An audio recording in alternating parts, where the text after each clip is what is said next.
اور جماعت کے روحانی پیشوا پیر صاحب پاگاروں نے کہا ہے کہ یہاں پاکستان کے اندر مختلف علاقوں میں لوگوں کی پگڑیاں اچھالی جا رہی ہیں اور پگڑیاں اتاری جا رہی ہیں۔ شکر اللہ کا ہے کہ مجھے پگڑیاں پہنائی جا رہی ہیں۔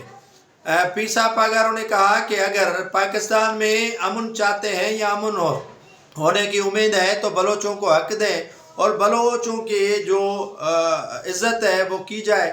اگر عزت بلوچوں کو ملے گی تو پاکستان میں امن بھی ہو جائے گا۔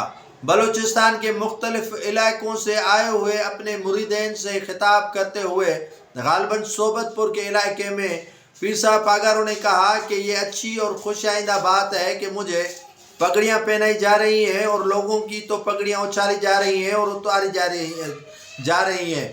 پیر صاحب پاگاروں نے کہا کہ اگر آپ کسی بلوچ کو عزت دیں گے تو یقیناً پاکستان کی وہ عزت ہوگی اور برابری میں ہی عزت ہے۔ اگر پاکستان کی بقا چاہتے ہیں تو بلوچوں کو اپنے حقوق سے محروم نہ کیا جائے۔